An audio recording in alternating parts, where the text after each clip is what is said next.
Hello hi, मी संध्या कुलकर्णी. आज म्हटलं लाल भोपळ्याची घाऱ्या दाखवा तुम्हाला की घाऱ्या मी कशा करते. लाल भोपळ्याच्या बहुतेक सगळेच करतात ह्या घाऱ्या, पण प्रत्येकाची थोडी थोडी पद्धत वेगळी असते. तर म्हटलं मी माझ्या पद्धतीचे दाखवतं मला की मी कशा करते. आणि हे पावसाळ्याचे दिवस आहे, खूप छान वाटतात बरं का. असे गोड पदार्थ, तळलेले पदार्थ खायला जरा बरे वाटतात, म्हणून कराव्या ह्या घाऱ्या. तर याला लागणारं साहित्य सांगते तुम्हाला. लाल भोपळा, तांदळाचं पीठ घेतलंय मी, गव्हाचं पीठ घेतलंय आणि गूळ घेतलाय, किसून घेतला मी गूळ घेतला. आणि हे जायफळ याच्यामध्ये आणि वेलदोडी, बस एवढंच याला साहित्य मी वापरते. आता हे कसे करायचे तुम्हाला सांगते. मी जे आहे ना, हा लाल भोपळा आहे, हा छान मी आता आधी तुकडे करून घेते याचे. हा स्वच्छ धुवून घेतलं मी, साल वरचे हे काढून स्वच्छ धुवून घेतलं. आणि हा किसायला सोपी जाईल आपल्याला. आणि आता याचं साल काढून घेते आणि छान हा किसून घेते. आणि हे बघा, छान मी हे धुतला आणि सोलला, चांगला सोलून घेतला, बाहेरचा सगळं साल काढलं आणि छान किसून घेतला. हा छान किसलेला आहे. आणि आता बघा, मी एवढ्या वाटी गूळ घेतला, मोठा बाऊल हा गूळ घेतलाय ना. आता एवढ्याच वाटी मला किस घ्यायचंय बघा.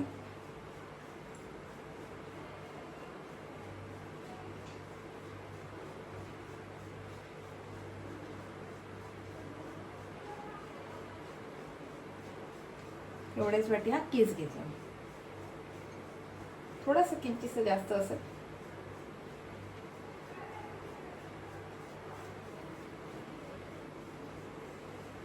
थोडंसं, कारण गुळ असा आहे ना, आणि हा थोडासा असा आहे.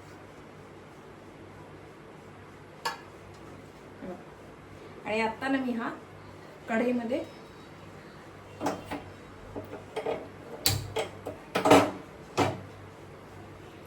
आता आधी हा टाकते.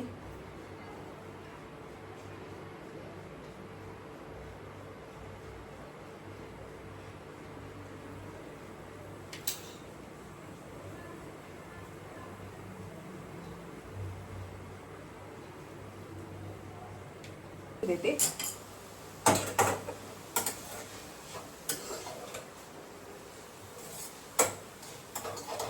कारण मुळात त्याला पाणी खूप सुटते ना, त्याच्यामुळे थोडीशी वाफ दिली मी याला की मला लगेच गुळ घालायचा.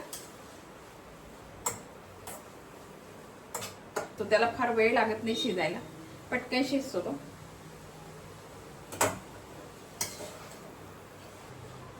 आता याला थोडा शिजू देते मी, मग गुळ घालते. गुळ घालायची घाई नाही करायची, कारण तो हे होणार नाही, शिजणार नाही राहिलेला.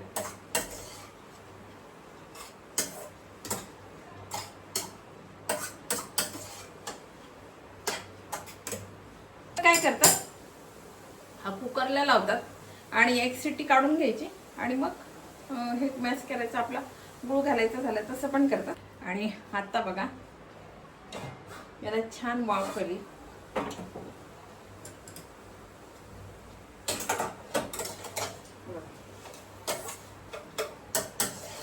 आणि हा त्याला पाणी पण सुटलं बरं का, आणि वाफ पण छान आली.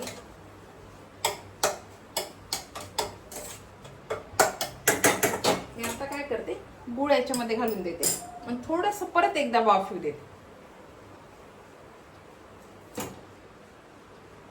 गुळ घातला आणि एकदा परत थोडीशी हलवते, त्याला छान एकदा वाफ येऊ देते. म्हणजे काय होईल, राहिलेला आहे तो पूर्ण शिजून जाईल सगळं.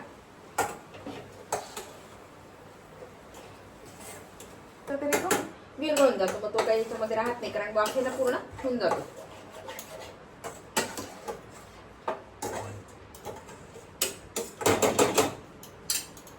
आता मी छान याला एक वाफ येऊ देते, परत थोडा गॅस वाढवते आणि छान वाफ येऊ देते. एकच वाफी द्यायची. आणि आता बघायला छान वाफ होते. आता मी गॅस बंद करते. आणि गुळाला पण छान पाणी सुटले आपल्या.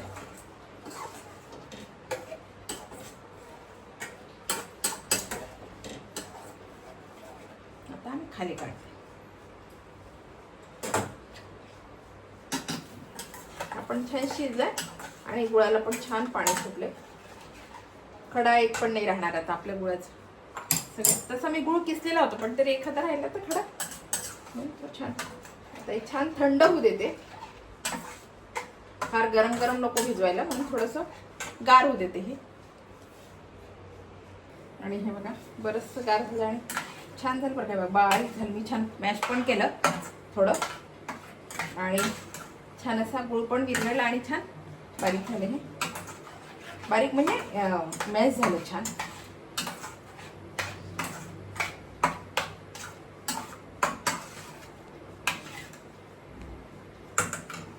आता मी भिजवायला घेते सगळं. आता परातीत काढून घेते.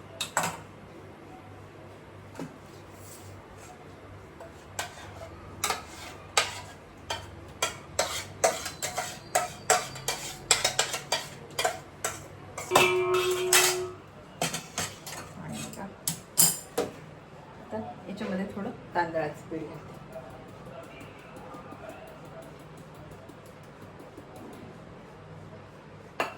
आणि जायफळ आणि वेलदोडे.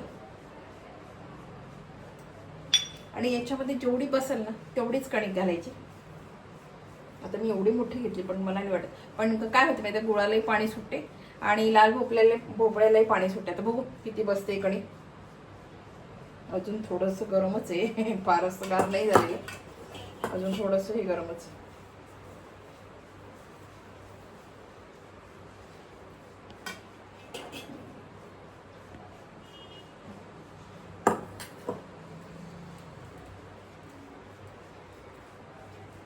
तरी मी अर्धा किलो भोपळा घेतला होता. भरपूर बसेल कारण याला पाणी सुटतंय नाही बघा. म्हणजे हे बघा, मला नाही वाटत तेवढ्यापेक्षाही जास्त लागेल असं वाटते.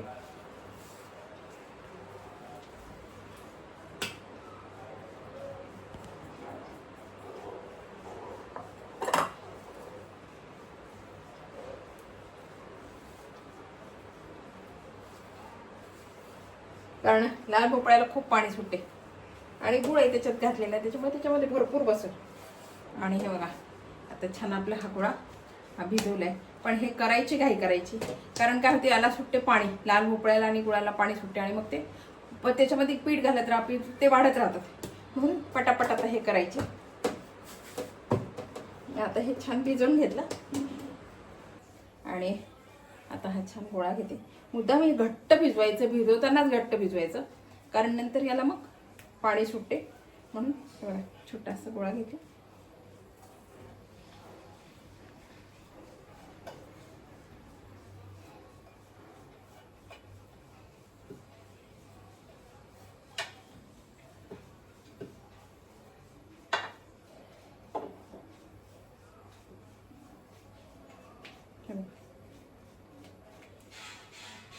थोडंसं तेल तापलंय का बघते मी.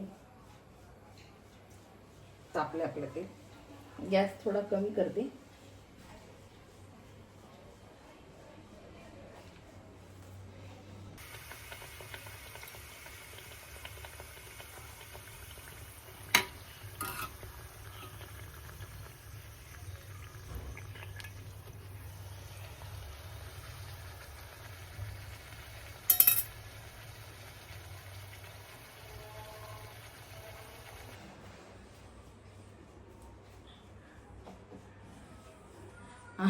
आपल्या घाऱ्या, आम्ही घाऱ्या म्हणतो. कोणी बरेच प्रकार आहे त्याचे. कोणी काय म्हणते, कोणी काय म्हणते.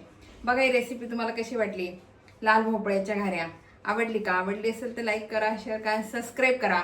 म्हणजे माझे असे नवीन व्हिडिओ तुम्हाला बघायला मिळतील. बाय. आणि नक्की करून बघा असं. बाय.